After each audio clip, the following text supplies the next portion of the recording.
Hello बच्चों। जब मैं छोटा था ना, छोटा मतलब 11वीं 12वीं क्लास में, तो मैं हमेशा सोचता था कि इस मैथमेटिक्स का यूज़ क्या है। कुछ चीज़ों का यूज़ मुझे समझ में आता था, जैसे कि मान लो जोड़ना घटाना है, भाई आप मार्केट जाओगे, ये सामान इतने का, ये सामान इतने का, टोटल बिल इतना हो गया। मल्टीप्लाई का भी समझ में आता है, डिवाइड का भी समझ में आता है। मल्टीप्लाई का ऐसे कि 1 किलो आलू इतने का, 10 किलो कितने के होंगे, या डिवाइड करना है, किसी को 10 भागों में डिवाइड करना, 20 भागों, ये चल जाता है। आप बहुत सारी टॉफियाँ आपको 4 बच्चों को डिवाइड करनी है, तो ये सब चल जाता है। लेकिन मैं सीरियसली बताऊँ, मुझे कभी भी इंटीग्रेशन, डिफरेंशिएशन, ट्रिग्नोमेट्री, मेंसुरेशन, इन सब चीज़ों का एरिया नॉर्मल लाइफ में समझ नहीं आया। लेकिन जब मैं बड़ा हुआ ना, और जब मैं टीचर बना, फिजिक्स का टीचर, तो मुझे समझ में आया कि जो मैं बचपन में सोचता था ना, वो बिल्कुल ही सही था। इन सब चीज़ों का रियल लैंग्वेज में, रियल लाइफ में कोई यूज़ नहीं।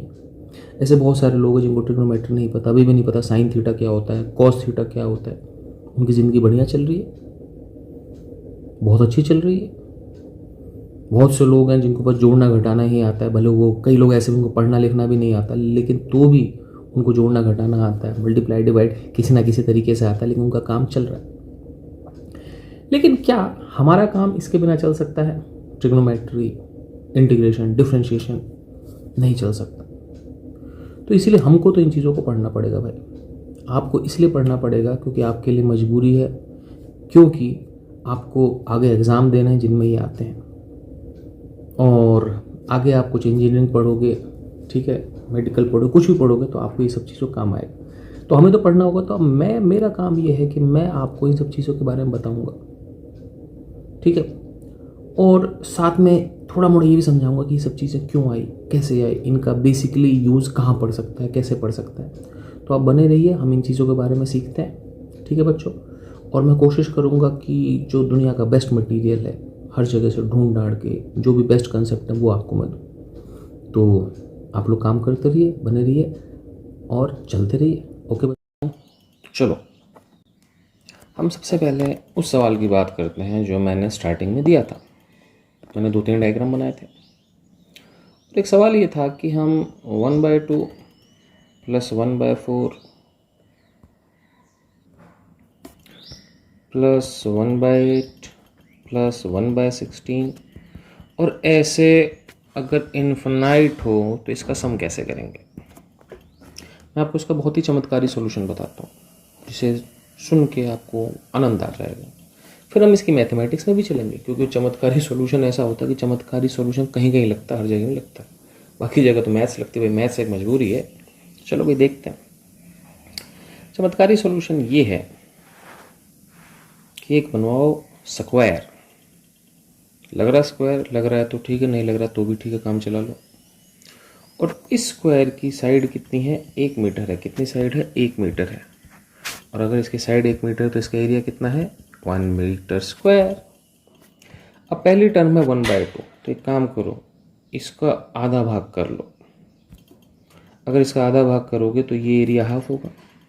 तो एक वर्टिकल लाइन खींची, फिर एक हॉरिजॉन्टल लाइन खींचो। अब हॉरिजॉन्टल खींची तो ये जो नीचे वाला है इसका एरिया कितना होगा? देखो ये 1/2 है, तो राइट वाला 1/2, तो ये 1/2 का भी हाफ है, तो ये एरिया कितना है? 1/4 है। फिर वर्टिकल, हॉरिजॉन्टल, फिर एक वर्टिकल लाइन खींचो। अब सोचो ये 1/4 है, तो ये बचा भी 1/4 है, ये उसका आधा है, तो कितना हो गया? 1/8। फिर एक हॉरिजॉन्टल खींचो, ये होगा 1/16, ठीक है। फिर एक वर्टिकल खींच लो, ये कितना हो जाएगा? 1/32। फिर हॉरिजॉन्टल, फिर वर्टिकल, फिर हॉरिजॉन्टल, फिर वर्टिकल एंड सो ऑन। अब सोचो कि अगला हॉरिजॉन्टल खींचोगे तो ये 1/64 होगा, फिर वर्टिकल तो 1/128। धीमे धीमे धीमे करके चलते गए। अब आप सोचो कि जैसे जैसे आप हॉरिजॉन्टल वर्टिकल खींचो तो देखो पहले जो आपका एरिया था वो था इतना, एरिया नहीं था। फिर आपका एरिया और बढ़ के इतना और हो गया, फिर एरिया और बढ़ के इतना और हो गया, फिर इतना बढ़ गया, फिर इतना बढ़ गया, फिर इतना बढ़ गया। अगर आप ध्यान से देखो तो ऐसे आप इन्फिनिटी तक चलते जाओगे तो अल्टीमेटली ये पूरा का पूरा जो सर्कल है, फिर पूरा का पूरा जो स्क्वायर है, इसका एरिया कवर हो जाएगा। और अल्टीमेटली आपका जो आंसर होगा वो और कुछ नहीं होगा, वही होगा जो इस स्क्वायर का एरिया है। तो अल्टीमेटली इन सब का सम कितना हो जाएगा? 1 मीटर स्क्वायर, ठीक है ना। सही सॉल्यूशन बताया ना, मज़ा आया ना। लेकिन आप कहोगे सर यहाँ तो आपकी बात सही है, लेकिन अगर ये 1 बाय जैसे 1 + 1/3 + 1/9 होता, मतलब हर बार 1/3 होता, तो आप क्या करते हैं? बिल्कुल बात सही है। कुछ चीज़ें स्टाइल मारने के लिए बताई जाती हैं, ज़रूरी है भाई, है ना। कुछ कुछ चीज़ें इंसान को इसलिए बताई जाती हैं कि उसमें मज़ा सा है, ठीक है, इंसान की सोच अलग से बढ़े। अब इसको देख के आपकी सोच बढ़ी, लेकिन मैं आपको बता रहा हूँ जनरली क्या कर सकते हैं। तो जनरली मैं आपको समझाता हूँ। एक जीपी नाम की चीज़ है। जीपी होती है, पहला टर्म जो होता है वो ए होता है, अगला टर्म ए आर, अगला टर्म ए आर स्क्वायर, मतलब हर टर्म में आर मल्टीप्लाई होता है। अब ये आप पढ़ोगे मैथ्स में, लेकिन फिजिक्स में इसका एक ही यूज़ आता है। एक मतलब एक ही यूज़ आता है, मैंने कोई दूसरा यूज़ नहीं देखा। वो यूज़ ये होता है कि इन्फिनाइट जीपी होती है। इन्फिनाइट जीपी ऐसी होती है, इसमें इन्फिनाइट टर्म्स होते हैं। इस ये ए फर्स्ट टर्म है और आर को बोलते हैं कॉमन रेशियो, ठीक है। मतलब इसका इसका रेशियो, इसका इसका रेशियो, किसी भी अगली टर्म को उसको पिछली से डिवाइड कर दो तो आंसर आर ही आना है। जैसे ए आर क्यूब को ए आर स्क्वायर से डिवाइड कर दो तो आंसर क्या आएगा? आर ही आएगा। ए आर 4 को ए आर क्यूब से डिवाइड कर दो, आंसर क्या आएगा? आर ही आएगा। तो इस तरीके से काम चलता है भाई। अब अगर आर 1 से बड़ा है तो अल्टीमेटली आर 1 से बड़ा है तो ये हर बारी टर्म बड़ी होती जाएगी। इन्फिनाइट टर्म है तो नेचुरल सी बात है, जो लास्ट टर्म होगी वो इन्फिनाइट पहुंच जाएगी। आप समझ लो। जैसे आप 1 2 4 8, अब इसमें कॉमन रेशियो 2 है, 16 32, तो इन्फिनाइट टर्म तो ये बढ़ती बढ़ती बढ़ती इन्फिनाइट हो जाएगी। तो अगर आर 1 से बड़ा है तो सम ऑफ इन्फिनाइट टर्म्स इन्फिनाइट हो जाता। लेकिन अगर आर 1 से छोटा है, जैसे पिछले केस में आर कितना था? हाफ था। ये देख रहे हो आप, इसकी ये हाफ से मल्टीप्लाई करके आया, ये फिर हाफ से मल्टीप्लाई करके आया, फिर हाफ से मल्टीप्लाई करके आया। तो अगर आर 1 से छोटा है ना, तो उसका सम निकालने के लिए हम एक तरीका निकालते हैं। कैसे निकालते हैं? बहुत सिंपल तरीका है, आप भी देखो, आपको अच्छा लगेगा तरीका जान के। क्या तरीका है? Let's see. तो बच्चों तरीका ये है, मान लो सम को लिखो a + AR + AR square + AR cube dot dot dot dot dot, समझ लो, चलते चलो, ठीक है। अब इसको क्या करो, इसमें r कॉमन ले लो। r कॉमन लिया तो ये हो गया a + AR, ये r कॉमन ले लिया तो हर बारी पावर 1 घट गई, + AR square dot dot dot, ठीक है। अब देखो बच्चों, अरे ये ब्रैकेट में, अरे ये तो ऐसे ही है, अरे ब्रैकेट में s तो है, तो इसको a + RS लिख दिया। लो जी, हो गया काम। तो ये हो गया s - RS, ये RS इधर आ जाएगा माइनस का, इक्वल टू a। तो ये हो गया s 1 - R equal to a। s हो गया जो इसका सम है a/1 - R। लो जी, कितना सिंपल प्रूफ है, नहीं है? तो अब सोचो कि जो हमने क्वेश्चन दिया था 1/2 + 1/4 + 1/8 + 1/ whatever 16 + 32, अब इसमें सोचो, इसकी जो पहली टर्म थी वो क्या थी? हाफ थी। इसका जो कॉमन रेशियो वो भी हाफ है, क्योंकि इसको हाफ से मल्टीप्लाई करोगे ये आएगा, फिर हाफ से ये, फिर हाफ से ये, फिर हाफ से ये। और यहाँ पर जो आपके पास सम होगा वो होगा a/1 - R। a हो गया आधा, 1 - R भी हो गया आधा, तो आधा और आंसर हो गया 1। तो बच्चा लोग बजाओ ताली। तो ये एक छोटी सी चीज़ है जो आपको याद रखनी है। अब हम आगे पढ़ेंगे बच्चों। तो अब तक हमने पढ़ा था कि हम कैसे जीपी अगर इन्फिनाइट हो तो उसका सम निकाल सकते हैं। अब हम एक दूसरी चीज़ पढ़ते हैं, और ये चीज़ सीरियसली ज़रूरी है और कई बारी काम आएगी आपको, और इसको बोलते हैं हम, पता नहीं इसने आपने इसका नाम सुना है कि नहीं, लेकिन इसको हम बोलते हैं बाइनोमियल अप्रोक्सीमेशन।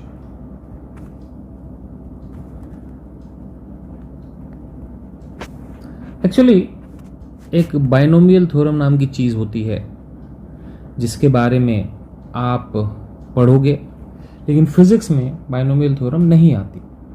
फिज़िक्स में आती है इसकी एक अप्रोक्सीमेशन। अब ये अप्रोक्सीमेशन क्या है आपको मैं बताता हूँ। एक्चुअली मैथ्स में या फिज़िक्स में ज़्यादातर चीज़ों का आविष्कार इसलिए हुआ था कि लोग बच्चों को खुश नहीं देख पाते थे। जैसे न्यूटन जो था उसको लगता था कि यार बच्चे बहुत खुश हैं, तो उसने कहा कि भैया तुमको मैं बताऊंगा, तो उसने एक आध लॉ दे दिए। खैर ऐसा कुछ नहीं है, उन्होंने समाज के भले के लिए दिया। लेकिन सीरियसली ये बाइनोमियल अप्रॉक्सीमेशन है, ये आप लोगों की मदद के लिए आया। तुम कहोगे मदद के लिए कैसे? ये बहुत अच्छा लॉ है। वो ये कहता है कि अगर 1 + x की पावर n है और ये x और n कुछ भी हो, पॉजिटिव नेगेटिव फर्क नहीं पड़ता, इनको सीधे सीधे मल्टीप्लाई कर दो और ये दोनों अप्रॉक्सीमेटली एक दूसरे के बराबर है। एग्जैक्टली नहीं, अप्रॉक्सीमेटली। लेकिन कब इसके लिए कंडीशन है? इसके लिए n कुछ भी हो सकता है, लेकिन जो x होगा वो 1 से बहुत छोटा होगा। अब समस्या ये है कि 1 से बहुत छोटा होगा तो कितना छोटा होगा, किसी ने इसको डिफाइन नहीं कर रखा। तो मैं ये बोलूँगा कि the smaller the x better it is. तब भी एक लिमिट तो देनी पड़ेगी। तो मैं आपको लिमिट अच्छी खासी देता हूँ। मैं कहता हूँ कि भाई कम से कम 0.1 से स्मॉल तो ले ले। हालांकि फिर बोल रहा हूँ, अगर 0.01 है तो और अच्छा, 0.001 है तो और अच्छा। जितना स्मॉलर होगा उतना ही आपके पास लगभग एग्जैक्ट आंसर आएगा। तो आप जितना छोटा आंसर ले लो, जितना छोटा एक्स ले लो, उतना अच्छा है। अब तुम बोलोगे सर इसका कोई यूज़ दिखाओ, तो मैं अभी दिखाता हूँ आपको यूज़। तो मान लो हम एक क्वेश्चन करते हैं। क्वेश्चन ऐसा है कि मेरे को निकालना है 1.001 का स्क्वायर, 1.0001 का स्क्वायर। आप इसे मैनुअली कर सकते हो, लेकिन मैं मैनुअली नहीं करूँगा। क्यों? क्योंकि मेरे पास कंप्यूटर है, सॉरी कैलकुलेटर है। 1.0001 रेज टू पावर 2 मैंने निकाला और मेरा आंसर आ गया 1.302301। सपोज कि मैं बाइनोमियल अप्रॉक्सीमेशन लगाऊं, तो वो बोलता है कि 1 + x की पावर n क्या होगा, 1 + nx, और यहाँ पर ऐसा सा निशान लगाते हैं, मतलब ये वैल्यू अप्रॉक्सीमेटली सेम होगी। क्या ये बात सही है? देखने के लिए हम इसको दोबारा लेते हैं और इस बारी हम करते हैं इसको 1 + 0.301 रेज टू पावर 2। जब भी ऐसा कुछ होता है तो इन दोनों को मल्टीप्लाई कर देते हैं। अगर आप इन दोनों को करोगे मल्टीप्लाई तो आपके पास आएगा 1 + 0.30 और 2, और ये वैल्यू होगी 1.302। तो बच्चा लोग सोचो, अगर आपका आंसर ये भी आता तो क्या आप ये लिखते या फिर इन सब को हटा देते? नेचुरल सी बात है, आप इन सब को हटा देते और आप आंसर यही लिखते। इसका मतलब मामला बिल्कुल ही चौकस है। ठीक है, तो क्या ये जान के आपको मज़ा आया? बिल्कुल आया होगा। तो हम एक आध एग्जाम्पल और लेते हैं। अब ये तो एक सिंपल सा एग्जाम्पल है। अब देखते हैं क्या आप अगला सवाल पकड़ पाते हो। तो लेट्स सी, आप बताना क्या करोगे। अच्छा, एक चीज़ का ध्यान रखना, ये प्लस में नहीं, कैसे भी वैलिड है। मतलब अगर 1 + x की पावर -n है तो भी मल्टीप्लाई करोगे, 1 - x की पावर n है आप तो भी इन दोनों को मल्टीप्लाई कर दोगे, और अगर 1 - x की पावर -n है तो भी इन दोनों को मल्टीप्लाई कर दोगे। मतलब इर्रिस्पेक्टिव ऑफ देयर साइंस आप इन दोनों को मल्टीप्लाई कर दोगे। मैंने साथ में कैलकुलेटर बस इसलिए खोल रखा है कि आप लोग देख लो कि इन दोनों में कोई फ़र्क नहीं आता। एक और एग्जांपल लेते हैं, 1 / 1.001। ठीक है, आप कहोगे इसका क्या करना है, मैं बता रहा हूँ। आप पहले तो कैलकुलेटर यूज़ करो। 1 / 1.301, आंसर आ गया 0.49001। मैं इसको 1.301 की पावर -1 लिखूँगा। मैं इसको लिखूँगा 1 + 0.301 की पावर -1। अब मैं कहूँगा कि ये इसमें मल्टीप्लाई हो जाएगा। अगर ये इसमें मल्टीप्लाई होगा तो ये हो जाएगा 1 - 0.301। अगर 1 में से 0.301 घटाओगे तो आंसर आएगा 0.9999। बोलो क्या ये दोनों आंसर सेम है? बिल्कुल कतई सेम है मास्टर जी। देखा बच्चों, मज़ा आया? ठीक है भाई, अब मज़ा आया तो हम इसको विश्वास कर चुके, और क्योंकि हमको इस पर विश्वास हो चुका है इसीलिए इस कैलकुलेटर की ज़रूरत नहीं है, इसको हम हटाते हैं। तो गया जी कैलकुलेटर। और हम अपनी स्क्रीन को भी थोड़ा बड़ा कर लेते हैं, क्यों स्क्रीन में खाली जगह छोड़ें। ये भी हो गया। अब हम चलते हैं आगे। अगला क्वेश्चन है, ये थोड़ा कॉम्प्लेक्स है। मैं चाहता हूं कि आप बाइनोमियल अप्रोक्सीमेशन का यूज़ करके 99 का स्क्वायर रूट निकालें। क्या आप कर सकते हो? शायद हाँ, शायद नहीं। मैं करता हूं। ऐसा कभी भी आए, ऐसा कर देते हैं। ध्यान रखना, यहाँ पर बाइनोमियल अप्रोक्सीमेशन नहीं लग सकती, क्योंकि बाइनोमियल अप्रोक्सीमेशन के लिए यहाँ पे 1 होना चाहिए और यहाँ पे 1 से बहुत ही छोटी चीज़ होनी चाहिए। अब यहाँ पे दोनों चीज़ नहीं है, तो इसको 1 बनाओ। कैसे बनाओगे? 100 कॉमन लेके और सबकी पावर हाफ लगाई दो। हमेशा यहाँ पे एक ऐसी चीज़ लेनी है जिसका रूट हो सके। ठीक है, अब क्या करते हैं हम कि इस पावर को अलग अलग डिस्ट्रीब्यूट कर देते हैं। तो ये हो गया 100 की पावर हाफ, जो कि 10 हो गया। 1 माइनस 1/100 की पावर हाफ, कोई दिक्कत नहीं। अब ये 1/100 1 से बहुत छोटा है, तो इसमें हाफ करेंगे multiply. So this will be 1 minus 1/2 into 1/100, 1/200। ठीक है, ये हो गया 10 इंटू 200 में से एक गया 199/200, ये हो गया 199/20। ठीक है, अब बच्चे कहेंगे क्या यह आंसर सही है? तो मैं कहूँगा लो भैया, फिर ले आते हैं कैलकुलेटर, और क्या। तो लो जी सर, फिर ले आए कैलकुलेटर। 199/20 तो हमको पता ही है, हम निकालते हैं 99 का square root, 99 raise to power 0.5। Answer आ गया 0.94987437। ठीक है, अब देखना ध्यान से कि यहाँ पे 1/100 है। ठीक है, तो ये वैल्यू भी 1 से बहुत छोटी है, लेकिन जितनी छोटी होगी उतना आंसर अच्छा आएगा। अब हम क्या करते हैं, 199/20 करते हैं। 199 डिवाइडेड बाय 20, आगे आंसर इतना। अब हम दो आंसर देखते हैं, एक आया 9.95, एक है 9.9498। मुझे बताओ, अगर वाकई में 9.9498 आता तो 98 इन सबको राउंड ऑफ करके आप क्या 9.95 नहीं लिखते? बिल्कुल लिखते। तो इसका मतलब आंसर ठीक है, ज़्यादा टेंशन की ज़रूरत नहीं है। अब हम इसका यूज़ नहीं करेंगे। तो अब मैं आपको देता हूं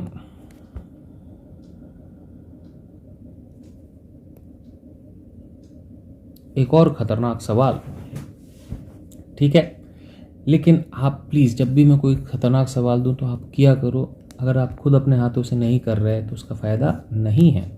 चलो भाई, अगला क्वेश्चन है आपके लिए स्क्वायर रूट ऑफ 24। चलो पॉज करो और सवाल को अटेम्प्ट करो। अब मैं करता हूं सेम इसी तरीके से। 24 का रूट नहीं होता, 25 का होता है। इसको लिख दो 25 माइनस 1। 25 कॉमन लो, लिखो 1 माइनस 1/25। दोनों की पावर लगा दो half. 25 raise to power half होता है 5। 1 minus 1/25 raise to power half, ये हो गया 5। ये इसमें होगा मल्टीप्लाई, तो ये हो जाएगा 1/50। ये हो जाएगा 5 इंटू, इनका एलसीएम आएगा 50, इधर आएगा 1 इंटू 50, 50 माइनस 1 इज 49। तो 5 इंटू 49 डिवाइड बाई 50, 5 से 50 कटेगा, आंसर होगा 49/10 which is approximately, which is exactly 4.9। आप सीरियसली कैलकुलेटर से वैल्यू कैलकुलेट कर लेना, आपको यही मिलेगा कि रूट 24 लगभग 4.9 ही होता है। अब देखो, आपके पास एग्ज़ाम में कैलकुलेटर नहीं होता है, कई बार सीरियसली ऐसी वैल्यू अटक जाती हैं।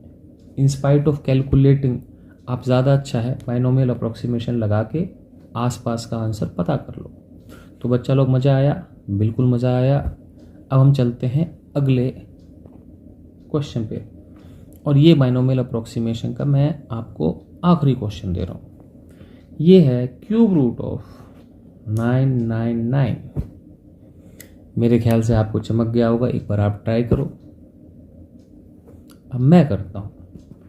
मुझे 999 का क्यूब रूट नहीं पता, लेकिन इसके आसपास कौन सा नंबर है इसका क्यूब रूट पता है। बिल्कुल सही सोचा आपने, वो नंबर है 1000। इसको लिखो 1000 - 1 का क्यूब रूट को लिख दो 1/3। 1000 लो कॉमन, ये हो गया 1 - 1/1000। अब इन दोनों का लगा दो क्यूब रूट। 1000 का क्यूब रूट होता है 10। अच्छा, 1 - 1/1000। बच्चा लोग मज़ा आ रहा है? हाँ जी सर, बहुत कुछ सीखने को मिल रहा है, चीज़ें कितनी आसान है, हमको लगता था फिज़िक्स मुश्किल है। वैसे सर, ये जो न्यूटन है, पास्कल है, इन्होंने हमको मारने की कोई कसर नहीं छोड़ी, वो तो आप हमको बचा ले रहे हो। थैंक यू बच्चों, मेरी आंखों में आंसू आ गए। तो इसको हम लिखेंगे 10। 1 - 1/3000। 1/3 को 1/1000 से मल्टीप्लाई करोगे तो 1/3000 आएगा। ये होगा 10 × 2,999/3000। तुम बोलोगे सर ये कैसे? अरे भाई, 3000 का एलसीएम, 3000 में से एक गए 2,999। So the answer comes out to be 2,999/3000। लो जी बच्चों, हमने बाइनोमियल अप्रोक्सीमेशन भी पढ़ लिया। अब हम देखते हैं अगली चीज़ क्या पढ़नी है। तब तक आप मारो चल। हाय बच्चों, तो सुबह के 6 बज रहे होंगे और मैं आपके लिए कर रहा हूँ video record. This is called dedication. तो अगला जो टॉपिक है इसको बोलते हैं लॉग। अभी लॉग क्या होता है? आज से 500-600 साल पहले की बात है। एक इंसान थे, उनका नाम था जॉन नेपियर। तो उस समय कैलकुलेटर होते नहीं थे, तो काफ़ी परेशानी की बात थी भाई साहब, कितनी बड़ी कैलकुलेशन कैसे करें। आजकल तो क्या है, झट से कैलकुलेटर निकाले, टक टक टक टक टक टक कैलकुलेट कर दिया। तो ऐसे ही बैठे बैठे सोच रहे थे, तो उनके दिमाग में एक इलाज आया। तो उन्होंने कहा कि इस पे काम करना पड़ेगा। तो उन्होंने अपना मोबाइल फ़ोन निकाला और अपने दोस्तों को फ़ोन किया, रमेश और सुरेश को, कि हाँ भाई रमेश सुरेश। तो फिर उन्होंने गोवा पर फ्लाइट की टिकट कराई और अपने दोस्तों के पास चले गए जो इंडिया में रहते थे। वहाँ बैठ के उन्होंने बनाई लॉग टेबल। अब लॉग टेबल होती क्या है, मैं आपको समझा रहा हूँ कि लॉग टेबल एक्चुअली एक ऐसी टेबल होती है जो प्लस और माइनस में डील करती है। वो मल्टीप्लाई को प्लस बना देगी और डिवाइड को माइनस बना देगी, और उससे काम काफ़ी आसान हो जाते हैं। तो उन्होंने किया कि उन्होंने बेसिकली पावर्स पे काम किया। जैसे उन्होंने एक नंबर ले लिया 2। अब उन्होंने 2 की पावर लिखनी चालू करी कि 2 की पावर 1 2 होता है, 2 की पावर 2 4 होती है, 3 8 होती है, ऐसे बहुत दूर तक। और ऐसा नहीं कि 2 की पावर 1 लिखी, उन्होंने 2 की पावर 1, 2 की पावर 1.00001, 2 की पावर 1.0002, 1.003, ऐसे एक एक डेसिमल पे 3 3 4 4 5 5 डिजिट तक उन्होंने पावर लिख दी। अब तुम कहोगे इसका फ़ायदा क्या है? तो मैं एक एग्जांपल समझाता हूँ। जैसे कि मान लो आपको करना है 32 × 32, ठीक है? तो आपको क्या करना है 32 × 32, या फिर एक काम करते 32 × 64। अब सपोज किसी बंदे ने इधर 2 की पावर लिख रखी है, 2 की पावर 1 2 3 4 5, और इधर उनकी वैल्यू लिख रखी है। समझ रहे इस बात को? तो जैसे कि आपने देखा इधर कि आपको भी पता है 2 की पावर 5 32 होता है, तो आप इधर जो वैल्यूज थी वहाँ पर आए कि भाई आपकी पहली वैल्यू 32, वहाँ पर 2 की पावर 5 है, अगली वैल्यू 64, वहाँ 2 की पावर 6 होगी, ठीक है?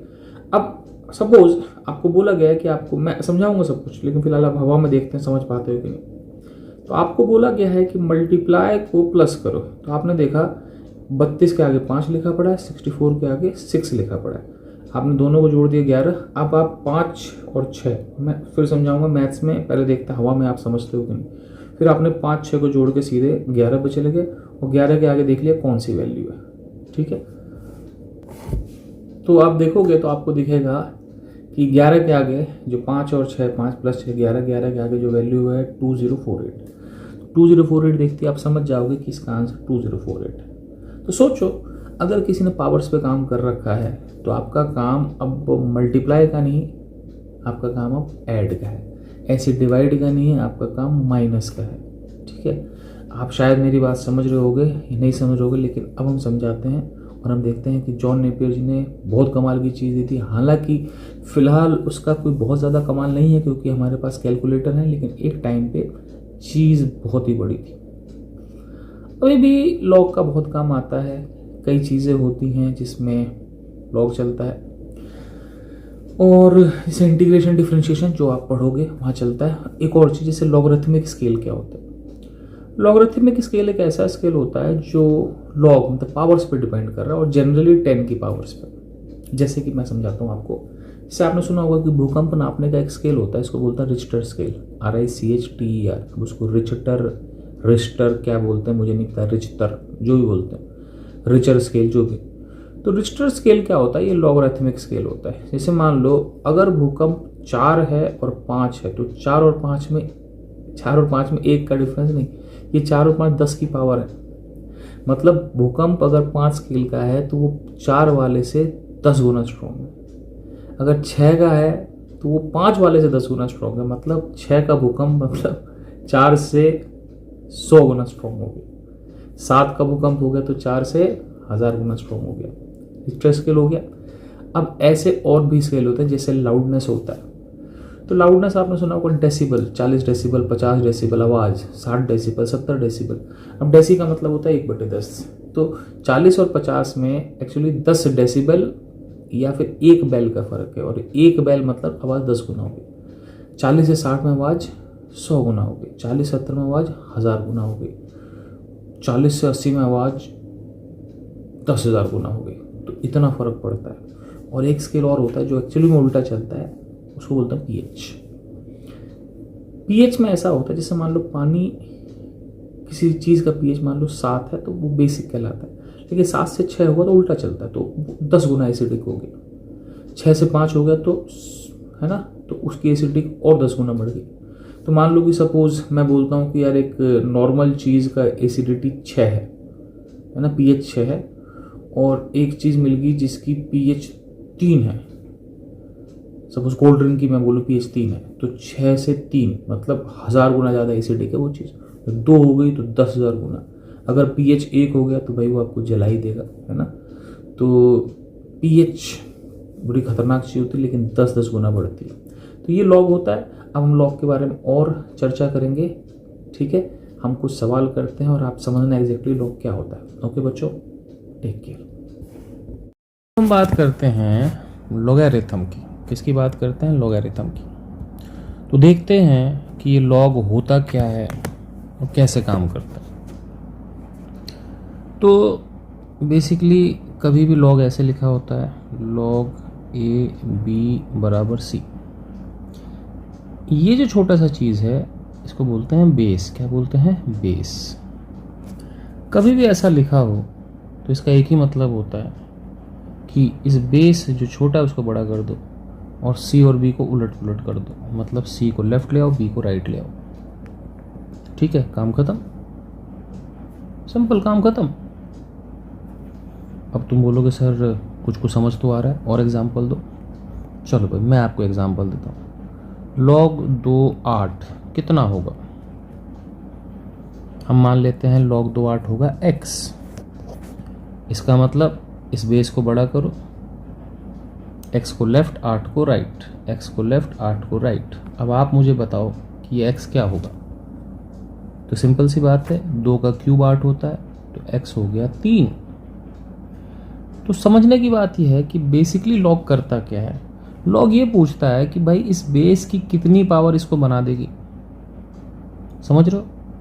आप एक एग्जांपल करो, log 3 81। तो ये बेसिकली ये पूछ रहा है कि 3 की क्या पावर होगी कि 81 बन जाए। तो आंसर आ जाएगा 4। ठीक है, अब आप मुझे बताओ कि log 4 2 क्या होगा। फंस गए या नहीं फंसे मुझे नहीं पता। मान लो x होता है, तो यहाँ से आ गया 4 की पावर x बराबर 2। आपको बहुत अच्छे से पता है कि 4 का रूट 2 होता है, यानी कि 4 की पावर हाफ 2 होती है। तो अगर 4 की पावर आधी 2 होती है तो इसका मतलब कि यहाँ पर x की जगह क्या है बच्चों, x की जगह है हाफ। ठीक है, समझ गए? तो आप अब लॉग निकाल सकते हो। ठीक है, अब हमें पता चल गया कि आपको लॉग पता है, तो अब हम लॉग के लिए कुछ फॉर्मूले करते हैं। पहला लॉग का फॉर्मूला ये कि लॉग बेस कुछ भी मैं लिख रहा, लेकिन ध्यान रखना कि by default base of log is 10। नहीं दे रखा तो 10 है, और दे रखा है तो कुछ भी हो सकता है। दे रखा है तो 1, 2, 3, 4, 2.5, 3.6 कुछ भी हो सकता है, लेकिन बाय डिफॉल्ट नहीं दे रखा तो हम 10 मानते हैं। मान लो लॉग ए भी दे रखा हो, बेस कुछ भी हो, फर्क नहीं पड़ता, जो भी हो, तो ये लॉग ए प्लस लॉग बी हो जाता है। ठीक है, कैसे ये प्रूफ मैं आप पे छोड़ रहा हूँ, क्योंकि देखो मेरे को बस मैथ्स इसलिए पढ़ानी पड़ रही है क्योंकि मेरे को आगे फिजिक्स में मैथ्स की ज़रूरत पड़ेगी। हालांकि आप धीमे धीमे ये मैथ्स पढ़ते रहोगे, तो आप इसको फ़िलहाल रट लो। और प्रूफ करना है तो बहुत सिंपल प्रूफ है, जैसे कि मान लो, चलो मैं एक प्रूफ कर देता हूँ इसका। तो हम नॉर्मल तरीके से प्रूव कर लेते हैं LHS RHS को। LHS जो है वो है log AB, मान लो कितना है, x है। ठीक है, इसकी बेस नहीं दे रखी। ठीक है, तो बेस कुछ मान लो बेस है AB हो गया तो C मान लो। तो यहां से क्या आ गया कि C की पावर x हो गया AB। ठीक है, अब बात करते हैं log CA। ये मान लो y है, तो C की पावर y a हो गया। ऐसे ही मान लो log CB, ये वाली टर्म, सपोज अगर z है तो C की पावर z हो गया b। फिर समझ लो एक बार, स्टार्टिंग से मैंने फॉर्मूला लिखा, मैं नहीं चाहता था कि मैं आपको इसका प्रूफ दूं, लेकिन तब भी मुझे लगा चलो दे देते हैं प्रूफ। लेकिन दूसरा प्रूफ मत मांगना, खुद ही दिमाग लगा लेना। मैंने LHS RHS को बराबर प्रूव करना चाहा, तो मैंने क्या किया, log CAB, इसका बेस C मान लिया, कुछ भी log CAB x मान लिया, तो C की पावर x हो गया मेरे पास। ठीक है, फिर देखो log CAB अगर x है तो C की पावर x AB हो जाएगा। मान लो log CA अगर y है तो C की पावर y a हो जाएगा। ऐसे ही log CB अगर z है तो C की पावर C बड़ा हो जाएगा, z left B right, C की पावर z B हो जाएगा। अब यहाँ पर आ जाओ, a कितना है बच्चों, C की पावर y नहीं है, और b कितना है बच्चों, a इंटू बी है ना, ये b है C की पावर z। क्या मैं इसको C की पावर y प्लस z लिख सकता हूँ। तो यहाँ से आ गया C की पावर x जो है वो C की पावर y प्लस z के बराबर है। तो C की पावर x अगर C की पावर y प्लस z के बराबर है तो सिंपल सी बात है x y प्लस z के बराबर है। ठीक है बच्चों, अब बताओ इसमें आपको कोई दिक्कत नहीं है, हो गया प्रूफ। ये x माना था, ठीक है, log a को y माना था अपन ने, और log b को अपन ने z माना था, तो x बराबर y प्लस z प्रूव हो गया। ठीक है, बिना इतनी सारी कैलकुलेशन के भी आप दिमाग लगा के कर सकते हो कि ये कैसे होगा। फॉर एग्जाम्पल सोचो, सोच रहे हैं तो सोच ही लेते हैं। log 2 32 इंटू 64, इसको log 2 32 प्लस log 2 64 बोल सकते हैं। कैसे, सोचो, 2 की पावर 5 32 होता है, 2 की पावर 6 64 होता है, तो ये बेसिकली 2 रेज़ टू पावर 5 है, ये बेसिकली 2 रेज़ टू पावर 6 है, तो ये दोनों मिला के 2 रेज़ टू पावर 11 है। तो यहाँ पे log 2 है, इधर 2 रेज़ टू पावर 11, तो ये आंसर 11 आ जाएगा और ये आंसर 5 आएगा, ये आंसर 6 आएगा। तो आप लिख सकते हो, दैट्स नॉट अ प्रॉब्लम। तो हमने पहली आइडेंटिटी क्या करी लॉग की, कि लॉग ए बी बेस कुछ भी हो, लॉग ए प्लस लॉग बी होता है। इसी तरीके से हम दूसरी आइडेंटिटी भी कर सकते हैं। क्या लॉग ए बाय बी क्या होगा, log a minus log b. Proof खुद देख लेना, नहीं तो रट लो। तीसरी चीज, log a raise to power b, इसमें बी बाहर आ जाता है तो बी लॉग ए हो जाता है। ठीक है। अगली चीज, इसका यूज कम पड़ता है लेकिन तब भी रट लो, कि log to the base a b, ये हो जाता है log b by log a. ठीक है। ध्यान ये रखना है कि जो बेस है जो नीचे है वो नीचे रहेगा। अब यहाँ बेस कुछ भी हो सकता है, कुछ भी हो सकता है, सी मान लेते हैं बेस। जो भी बेस होगा ऊपर नीचे सेम होगा। और एक आखिरी आइडेंटिटी और, ये होती है log a b is equal to 1 by log b a. इसका प्रूफ बहुत सिंपल है। ठीक है। या फिर आप ऐसे लिख सकते हो कि log a b into log b a बराबर 1। ठीक है बच्चों, कोई दिक्कत? तो हमको ध्यान रखना है कि बाय डिफॉल्ट लॉग का बेस कितना होता है, 10। चलो भाई, मैं आपसे सवाल पूछता हूं, log 2 of 32 plus log of 100 minus log 3 of 9 कितना होगा? करिए आप लोग। जब भी मैं कोई क्वेश्चन देता हूं तो आप लोग ज़रूर करा करिए। इसमें कुछ नहीं करना। ये बेसिकली ये पूछ रहा है कि 2 की कितनी पावर 32 होगी, आंसर है 5। इसमें बेस नहीं दे रखा तो बाय डिफ़ॉल्ट क्या है, बाय डिफ़ॉल्ट है 10। ये पूछ रहा है कि 10 की कितनी पावर 100 होगी, आंसर है 2।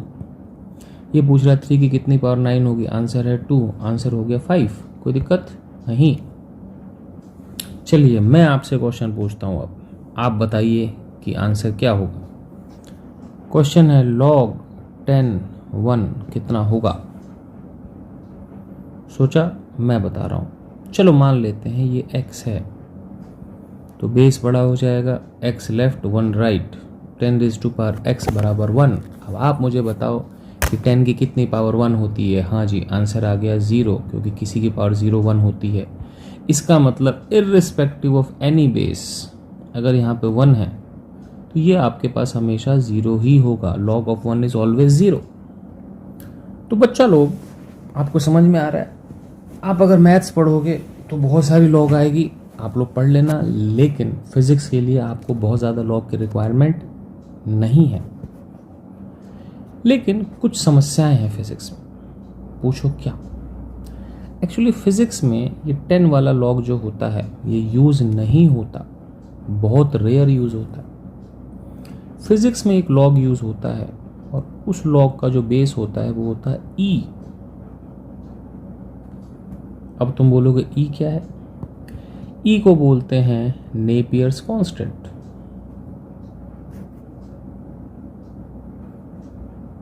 इसको यूलर कांस्टेंट भी बोलते हैं। लेकिन आप इंडिया में हो तो इसका नाम अक्सर नेपियर्स कांस्टेंट ही पढ़ोगे। ई होता क्या है? इसकी वैल्यू लगभग 2.178 होती है और इसको हम लोग, तो फिर बताता हूं कि फिजिक्स में जनरली जो लॉग यूज होता है उसका बेस 1 2 3 4 5 6 नहीं होता। उसका बेस एक अजीबोगरीब नंबर होता है ई। इसको बोलते हैं नेपियर्स कांस्टेंट। लेकिन इसका फिजिक्स में बहुत ज़्यादा यूज़ है, बहुत ही ज़्यादा यूज़ है। ये कहाँ से आया, कैसे आया, इसके बारे में चर्चा कभी और करेंगे। लेकिन सीरियसली इसका यूज़ बहुत ज़्यादा है और इसको नेपियर्स कांस्टेंट या यूलर्स कांस्टेंट बोलते हैं और इसकी वैल्यू होती है 2.718। ठीक है, सही है। जब भी लॉग का बेस ई होता है तो उसको ln से दिखा देते हैं, इसको बोलते हैं नेचुरल लॉग। क्या बोलते हैं? Natural log. तो ln मतलब लॉग टू द बेस ई। ठीक है, कोई दिक्कत? बिल्कुल नहीं। तो अब हम कुछ वैल्यूज़ को याद कर लेते हैं। जैसे जब लॉग के बेस में कुछ नहीं है तो 10 है। ठीक है, log 2 जो होता है मतलब log to the base 10 2, log 2 की वैल्यू होती है 0.3010, ध्यान रख लेना।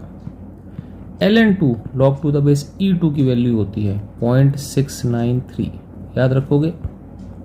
चलो भाई, कभी भी आपको log को ln में बदलना है तो 2.303 से मल्टीप्लाई कर देना, मतलब 2.303 times log to the base 10x is equal to log to the base ex। तो अगर आप जैसे मान लो 2 का log 10 के बेस पे 0.3010 है, अगर आप इससे 2.303 मल्टीप्लाई करोगे तो आपके पास 0.693 आ जाएगा। I hope you understand. अगर आपको log के बेस 10 की वैल्यू पता है तो आप 2.303 से मल्टीप्लाई कर दो, log to the base e आ जाएगा। अब मैं आपसे क्वेश्चन पूछता हूँ कि मुझे बताओ log टू द बेस 10 में 10 नहीं लिख रहा और 5 की वैल्यू क्या होगी? हिंट ये है कि आप ये क्वेश्चन कर सकते हो, बहुत आसानी से कर सकते हो। सोचो, पॉज करके सोचो, मैं बताता हूँ कैसे करोगे। आप इसको लिखो log 5 को log 10 डिवाइड बाय 2, इसको आप log 10 माइनस log 2 लिख सकते हो। log 10, अब सोचो यहाँ पर बेस 10 है और ऊपर भी 10 है, तो 10 की क्या पावर होगी 10 हो जाए? नेचुरल सी बात है 1, तो log 10 इज 1। और log 2 की वैल्यू मैंने आपको बताई कितनी होती है बच्चों? 0.3010।